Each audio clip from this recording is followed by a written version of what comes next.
देखो ये अपने आप में एक अच्छा क्वेश्चन है। ऐसे क्वेश्चन को मैं हर बार कहता हूँ कि ये अच्छा क्वेश्चन है, इसको समझने की कोशिश करना। जिसकी समझ में आ गया उसकी बहुत अच्छी बात है, नॉलेज अच्छी है, बुद्धि अच्छी है, एकदम कैच कर रहा है चीज़ों को।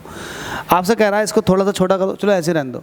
आपसे कह रहा है an electron beam moving with a uniform velocity is gradually diverging, gradually धीरे धीरे ये डाइवर्ज हो रही है, इलेक्ट्रॉन बीम फैल रही है।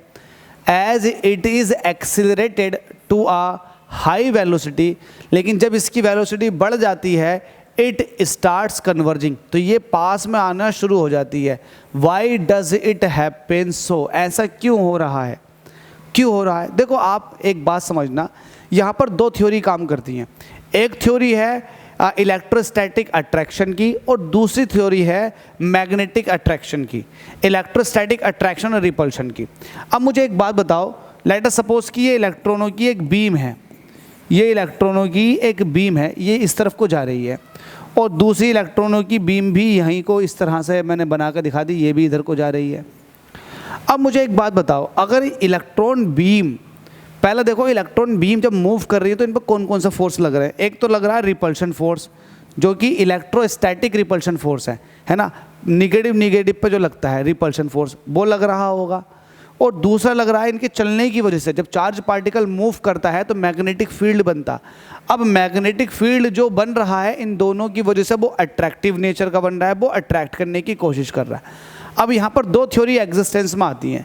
जब इनकी वेलोसिटी बहुत तेज़ है, इलेक्ट्रॉन बीम की स्पीड तेज़ है, तो स्पीड तेज़ होने की वजह से जो मैग्नेटिक अट्रैक्शन फोर्स है उसकी वैल्यू ज़्यादा हो जाती है इस रिपल्सिव फोर्स की वजह से।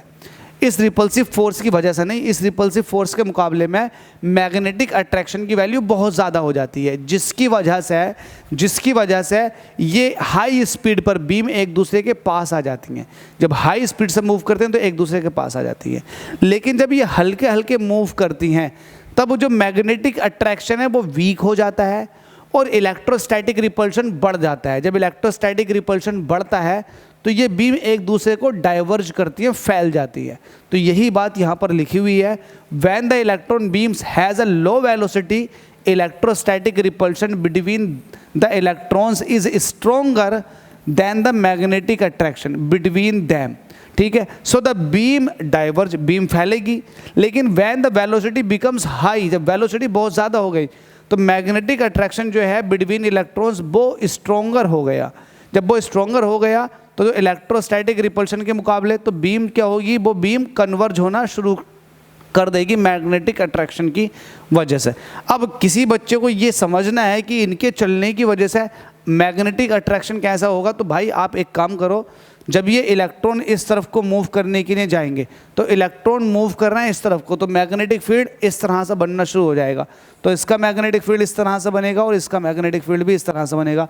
तो ये मैग्नेटिक फील्ड दोनों किसी पर्टिकुलर डायरेक्शन में होने की वजह से, एक ही डायरेक्शन में होने की वजह से एड्स अप हो जाते हैं, जिसकी वजह से अट्रैक्शन हो जाता है।